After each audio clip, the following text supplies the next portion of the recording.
Will you eat it? Would you eat it? क्या आप भी कंफ्यूज हो जाते हैं कि विल यूज करें या वुड? चलो आज इस वीडियो में हम ये भी कंफ्यूजन दूर कर देते हैं। Hello everyone, welcome back to my channel. Let's just quickly start the class with modal verb will and would. आज की क्लास में आपकी सारी कंफ्यूजन जो भी है will और would को लेकर वो दूर हो जाएगी। जितने भी डिफरेंशिएट्स हैं वो आज हम सब क्लियर कर देंगे कि कहाँ we have to use will and would. As you can see, I have written the segregations again on the board for will and would. Let's just commence it. सबसे पहले हम अपना ध्यान देते हैं will की तरफ। will जो है वो हमारा यूज होता है गा गे घी वाले वाक्य में। जब भी आपके वाक्य की जो एंडिंग है, मतलब आपका वाक्य अगर गा गे घी पे खत्म हो रहा है तो इसका मतलब वो हमारा फ्यूचर है, और फ्यूचर की सारी जो भी वाक्य हैं या जो भी सेंटेंसेस हैं वो सारे हमारे will की हेल्प से बनते हैं। तो मॉडल वर्ब में हमें will कहाँ यूज करना चाहिए? सबसे पहले आता है हमारे पास प्रॉमिस।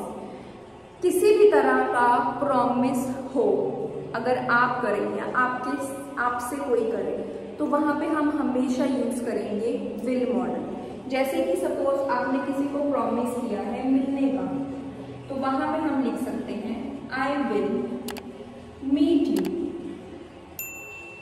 ओके, नेक्स्ट सेग्रीगेशन हमारे पास आती है डिटर्मिनेशन। डिटर्मिनेशन का मतलब होता है निश्चय करना कुछ। मतलब मैंने निश्चय कर लिया कि इस बार मैं अपना आईज क्रैक करूंगी ही करूंगी, ये मेरा निश्चय है। ठीक है, तो इसको अगर हम इंग्लिश में देखें तो ये हमारा किस तरीके से बनेगा? I will crack eyes this time. अब की बार मैं आईज अपना क्लियर करूंगी ही करूंगी।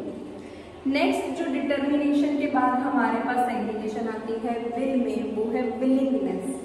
विलिंगनेस का अगर हिंदी में मतलब देखें तो इसका मतलब होता है इच्छा। जैसे मेरी इच्छा है कि मैं पेरिस जाऊंगी, तो मेरे वाक्य किस पे खत्म हो रहा है? गागोगी, और ये मेरी एक इच्छा भी है, तो ये जो है किस में फॉल करेगी? विलिंगनेस में आएगी। मतलब I will go to Paris, तो ये हमारा कुछ इस तरीके से बन जाएगा, I will go to Paris. जल्दी से रिकैप लेते हैं। विल मॉडल जो है वो हमारा किसी भी तरह का प्रॉमिस हो, आप करें या आपसे कोई करे, वहां पे यूज होगा। जैसे कि I will meet you, they will come to my house, we all will go to his house, या कुछ भी। ठीक है, नेक्स्ट है डिटर्मिनेशन। जो भी आपका निश्चय है, मतलब जो भी आपने सोच के रखा है कि आप करोगे ही करोगे, तो वहां पे भी हम यूज कर सकते हैं। सपोज आपने सोच के रखा हुआ है कि कुछ भी हो जाए उसकी हेल्प मैं करूंगी ही करूंगी, भले मेरी हेल्प कोई करे या ना करे, बट मैं उसकी हेल्प जरूर करूंगी, तो आई विल हेल्प या आई विल हेल्प हर, कुछ भी इस तरीके का सेंटेंस आप बना सकते हैं। लास्ट आता है विल मॉडल में हमारा विलिंगनेस, मतलब हमारी इच्छा। जैसे कि मेरी इच्छा है कि मैं तुमसे मिलने आऊंगी, तो आई विल मीट यू। मेरी इच्छा है मैं पेरिस जाऊंगी, तो I will go to Paris. इस तरह के सेंटेंसेस आप हमेशा विल मॉडल में फॉर्म करना। Now do not waste the time. Let's just continue the class with would model.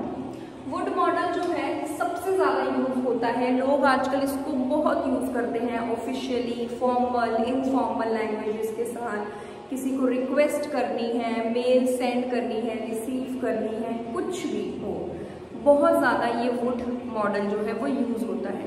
तो सबसे पहले हम समझ लेते हैं कि would मॉडल वैसे ज्यादातर यूज होना कहाँ चाहिए, ताकि जो हमारा सेंटेंस फॉर्मेशन है वो एकदम सही बने। सबसे पहला हमारा would यूज होता है चॉइस के साथ। चॉइस का मतलब है जब आपके पास एक से ज्यादा चॉइसेस हो। सपोज जैसे मैं आपको चॉइस दे रही हूँ कि आप क्या पीना पसंद करोगे, कॉफी या टी, तो मैंने आपसे क्वेश्चन पूछा, तो ये क्वेश्चन की हमारी फॉर्मेशन अगर वुड में देखी जाए तो किस तरीके से बनेगी? What would you like to have, a cup of coffee और टी। अगर मैंने आपसे चॉइस में क्वेश्चन वुड की हेल्प से पूछा है तो आपको भी मुझे रिवर्ट वुड में ही देना है। Do not say I will take a cup of coffee या I will take a cup of tea, नहीं, इसकी जो रिवर्ट है वो बनेगी I would take a cup of coffee या I would like to have a coffee, like this. ठीक है, तो इसका अगर हम एग्जाम्पल बनाएं तो वो बनेगा what would you like to have a cup of coffee और टी। आप क्या लेना पसंद करोगे, अ कप ऑफ कॉफी या फिर टी। तो रिवर्ट भी आप मुझे करना I would take a cup of tea. Next आता है हमारे पास रिक्वेस्ट, मतलब जब आप किसी को रिक्वेस्ट करते हैं किसी भी चीज़ के लिए। सपोज फ़ोन करना है किसी को और मेरे पास फ़ोन नहीं है या फ़ोन की चार्जिंग ख़त्म हो गई है, कुछ भी रीज़न हो, तो मैं उनको किस तरीके से रिक्वेस्ट कर सकती हूँ, would you mind if I use your phone या would I use your phone like this. ठीक है, तो वहाँ पे हम बना सकते हैं ऑलराइट। सपोज आप किसी के घर गए हैं और आपको प्यास लग रही है, यू आर फीलिंग थर्स्टी, तो वहाँ पे आप किसी से रिक्वेस्ट कर रहे हैं कि मुझे पानी का ग्लास दो, तो वहाँ पे भी आप बना सकते हैं would I get a glass of water, right. तो इस तरीके के सेंटेंसेस भी आपके रिक्वेस्ट में फॉल करेंगे। तो जब भी आप किसी को, keep this thing in your mind, जब भी आप किसी को रिक्वेस्ट करेंगे in any form, always form the sentence in would. तो यहाँ पे हम बना देते हैं would I get a glass of water. इस तरीके के सेंटेंसेस भी हम रिक्वेस्ट वाली कैटेगरी में डाल सकते हैं। लास्ट आता है हमारा इमेजिनेशन, बहुत ही अच्छा वर्ड है। ऑलराइट, काफ़ी सारे यूजर्स को नहीं पता कि इमेजिनेशन में भी हमारे वुड की हेल्प मॉडल से बन सकते हैं सेंटेंसेस। सपोज जैसे मैं कुछ भी इमेजिन करूँ, सपोज जैसे मैं बोल दूँ कि अगर मैं पक्षी होती तो मैं कहीं दूर उड़ जाती, ना तो मैं पक्षी हूँ ना मैं दूर उड़ सकती हूँ।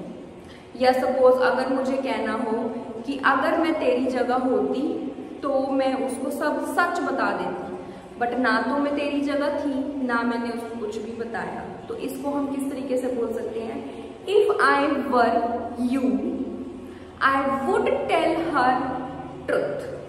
अगर मैं तेरी जगह होती तो मैं उसको सब सच बता देती। तो ये हमारा किस तरीके से बनेगा, तो ये बन जाएगा if I were you I would tell her truth. अगर मैं तेरी जगह होती तो मैं उसको सच बता देती। इस तरीके के सेंटेंसेस आप विल और वुड में बना सकते हैं। Just keep these segregations in your mind. So just go through with this chart, mug up it and be prepared for next conversation. Bye.